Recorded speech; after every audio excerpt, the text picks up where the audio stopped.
Hi geniuses, welcome to the channel Science Wizard Pooja Ranjan. This channel is all about the science subject of classes 6, 7th, 8th, 9th and 10th physics and chemistry. If you are new to my channel, you can subscribe to the channel for more science videos.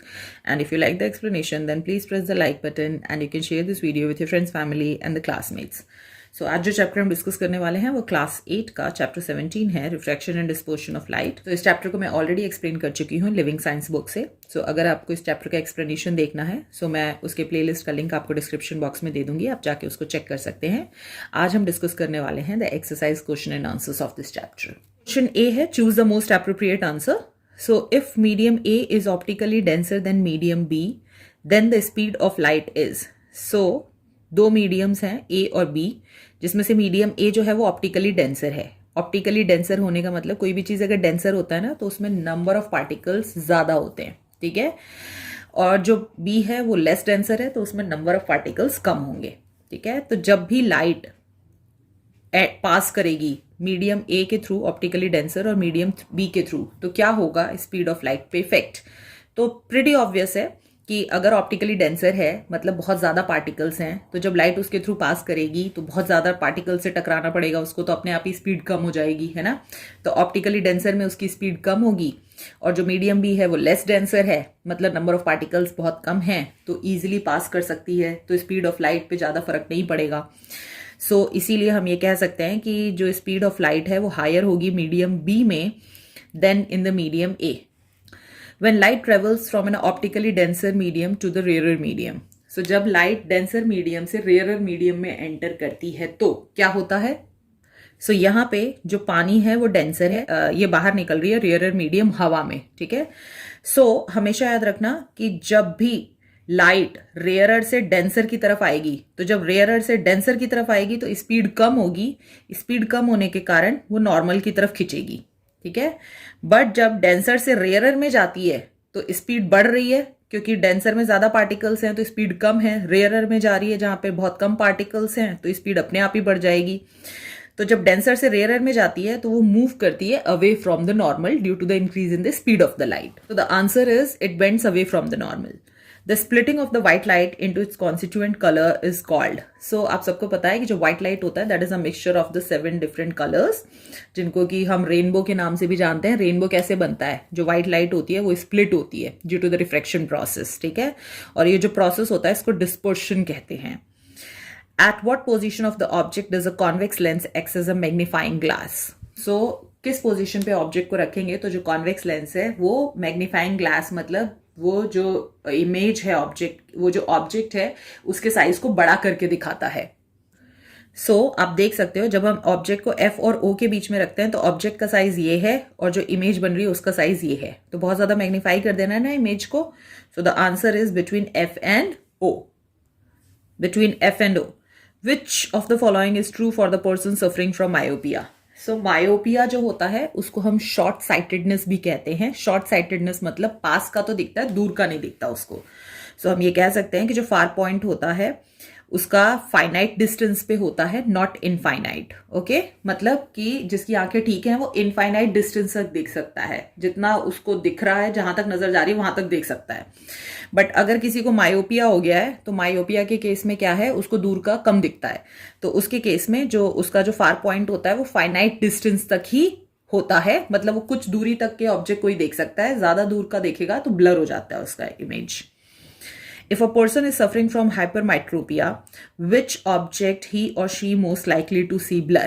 So अगर किसी को हाइपरमाइट्रोपिया है, so एक ही याद रखना है, या तो मायोपिया याद रखो या हाइपरमाइट्रोपिया याद रखो, दोनों याद रखने की कोशिश करोगे हमेशा कंफ्यूज होगे। कोई भी एक याद रख लो, जैसे मायोपिया है ना, शॉर्ट साइटेडनेस है, मतलब मायोपिया में किसी भी इंसान को पास का तो दिख रहा है, दूर का नहीं दिख रहा।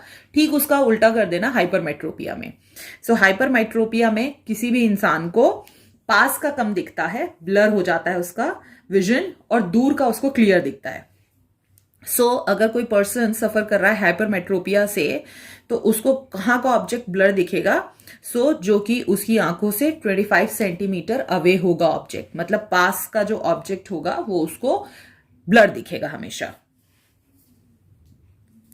जितना दूर ले जाओगे ऑब्जेक्ट को वो उसका विजन उतना क्लियर होता जाएगा। Which of these control the amount of light entering the eye. So आपने देखा होगा जब भी आप बहुत ही हाई इंटेंसिटी लाइट में एंटर करते हो तो आप अपने आप ही स्क्विंट कर लेते हो आईज को, है ना, बंद हो जाती हैं आईज, सिकुड़ जाती हैं। क्यों होता है ऐसा? ताकि बहुत ज़्यादा हाई अमाउंट ऑफ लाइट आपके आंखों में एंटर करेगी तो that can damage your cornea and the lens also. Okay, इसीलिए limited amount of light enter करे जितनी रिक्वायर्ड है आपको देखने के लिए, उसके लिए ही वहां पर जो आपका प्यूपिल है वो सिकुड़ता है और ओपन होता है। ये जो प्यूपिल है इसकी ओपनिंग और क्लोजिंग कौन कंट्रोल करता है? आइरिस। आइरिस के एक्सपेंशन और कॉन्ट्रेक्शन के कारण जो प्यूपिल का साइज चेंज होता है और इसीलिए लाइट जो है वो प्रॉपर अमाउंट में एंटर कर पाती है। इसको कंट्रोल करता है आइरिस। मायोपिया जो होता है वो करेक्टेड होता है बाय यूजिंग स्पेक्टिकल्स। ओके, जो मायोपिया है मतलब दूर का नहीं दिख रहा, तो दूर के लोगों को हमेशा कॉनकेव लेंस चाहिए होता है। When the white light passes through a prism it is, जब भी व्हाइट लाइट प्रिज्म के थ्रू पास करती है तो क्या होती है? वो डेविएट होती है और डिस्पर्स्ड होती है। डेविएट मतलब कि वो स्ट्रेट लाइन में ट्रेवल नहीं करती, वो अपना एंगल चेंज कर लेती है। और डिस्पर्स होती है मतलब कि 7 जो लाइट है वो डिफरेंट कलर्स में डिस्पर्स हो जाती है, डिस्पर्शन हो जाता है उसका, और वो रेनबो फॉर्म करता है। Next, how many dots does a Braille system use? There are 6 dots which are use by the Braille system. ये जनरली सिस्टम ब्लाइंड लोगों के द्वारा यूज किया जाता है to understand what is written. Next is very short answer questions. Give one word answer. Refractive index can be defined for both the transparent and the opaque object. Is it true or a false? Okay, जो refractive index होता है वो क्या होता है? वो ratio होता है of the speed of light in a vacuum to that in the second medium of the greater density. Okay, जो भी speed होता है light का vacuum में, उसका रेशियो निकाला जाता है with the speed of light in the medium with the greater density. Vacuum के अलावा अगर वो कहीं और से भी पास करता है तो ऑब्वियसली वो डेंसर ही होगा, वेदर इट्स अ सॉलिड और अ लिक्विड और अ एयर। जब उसका रेशियो निकाला जाता है उसको रिफ्रैक्टिव इंडेक्स कहते हैं।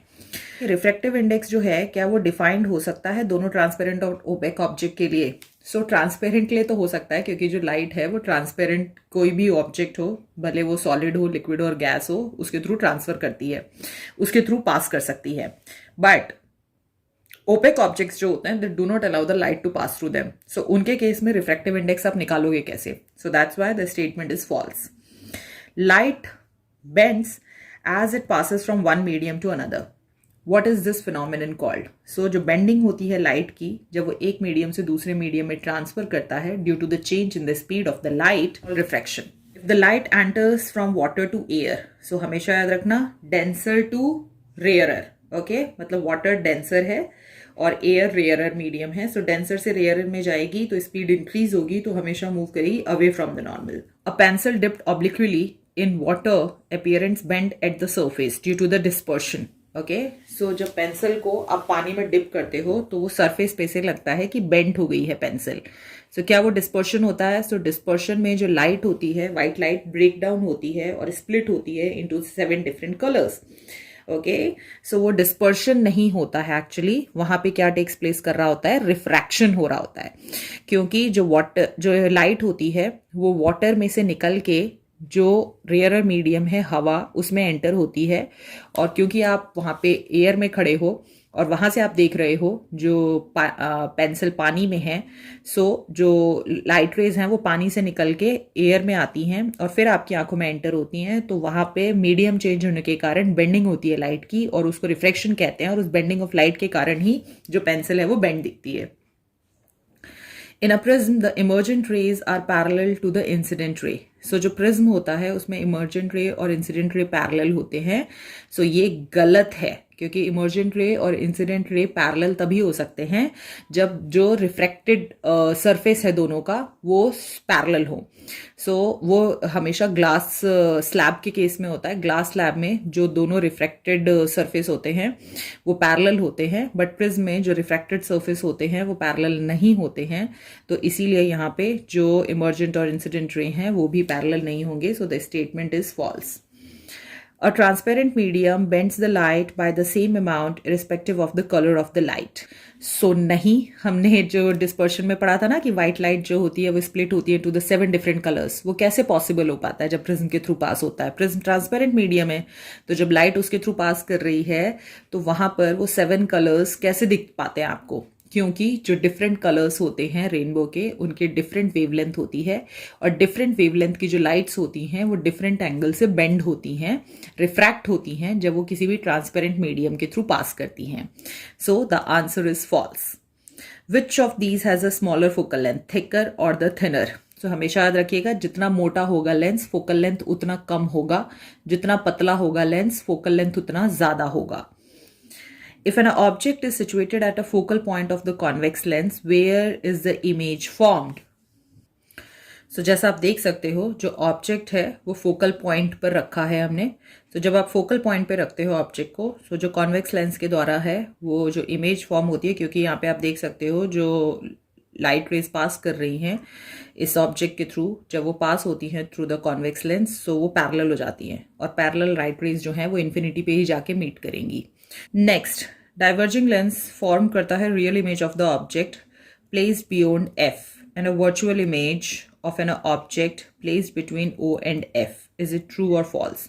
सो सबसे पहले डाइवर्जिंग लेंस कौन सा होता है, तो हमेशा याद रखना कॉन्वेक्स लेंस कन्वर्जिंग होता है और कॉनकेव जो होता है डाइवर्जिंग होता है. सो यहाँ पे भी एक लेंस का याद रखो, दूसरे का उसका अपोजिट कर देना. तो कॉन्वेक्स याद रखो, कॉन्वेक्स मतलब कन्वर्ज, तो कॉनकेव अपने आप ही क्या हो जाएगा, डाइवर्ज. ठीक है, तो जब लाइट रेज डाइवर्ज करती हैं तो कॉनकेव लेंस में तो सिंपल है बहुत ज्यादा. ठीक है, कहीं पे भी ऑब्जेक्ट रखोगे तो उस ऑब्जेक्ट के द्वारा जो इमेज है वो हमेशा, no matter where the object is kept, in the case of convex lens diverging lens हमेशा वर्चुअल इमेज बनाता है, इरेक्ट बनाता है, स्मॉलर बनाता है then the size of the object. और हमेशा वो ऑब्जेक्ट जो है वो फॉर्म होता है between the optical centre and focus and on the same side of the lens as the object is kept. Here in the question they are telling the real image of the object. So real image तो बनती नहीं, virtually बनती है, so pretty obvious it's a false. The far point of the hypermetropic eyes is at the finite distance from the eye. So hypermetropic eye का मतलब होता है कि जो आंखें पास का नहीं देख सकती, दूर का देख सकती हैं. ठीक है, तो जो फार पॉइंट होता है हाइपरमेट्रोपिक आई का वो फाइनाइट डिस्टेंस होता है. फाइनाइट डिस्टेंस मतलब कुछ दूर तक ही देख सकते हैं, तो इनको पास का नहीं दिखता, दूर का तो ये कितना भी देख सकते हैं, इन्फिनिटी तक जा सकते हैं. So that's why it's false. Which lens is use to correct the myopia? So अभी मैंने बताया था myopia is the concave lens. Normal eye cannot clearly see the objects closer than 25 centimetre. Okay, so जो सबसे short distance होता है, जहां पर कि जो सबसे नियरर डिस्टेंस होता है, जहां पे कि आपकी आंखें का जो लेंस है वो अपने आप को फोकस करके आपको क्लियर इमेज दिखा सकता है, वो सबसे नियरेस्ट डिस्टेंस जो होता है दैट इज द 25 सेंटीमीटर. उसके पास अगर उसके बाद आप अपने आंखों के पास लेके आते हैं कोई चीज तो ब्लर होने लगती है. In cataract the lens of an eye become cloudy. So cataract में यही होता है, जनरली ये ओल्ड एज में अकर करता है, जो लेंस है क्लाउडी हो जाता है और आपको दिखना कम होने लगता है. Write the Braille code for the letter A and Y. So for the letter A it's only a single dot and for the letter Y we write it like a inverted C. Okay, C generally ऐसे लिखते हैं ना, सो उल्टा सी ऐसा हो जाएगा. सो बस यहाँ पे आपको डॉट पुट करने हैं. Okay, like this. So this is it about this video. अगर आपको सी, डी और ई सेक्शन के क्वेश्चन से चाहिए तो आप मेरे वेबसाइट पे विजिट कर सकते हैं. मैं उसका लिंक आपको डिस्क्रिप्शन बॉक्स में दे दूंगी, आप वहां से जाके कॉपी कर सकते हैं. Let's meet in the next video. Bye bye.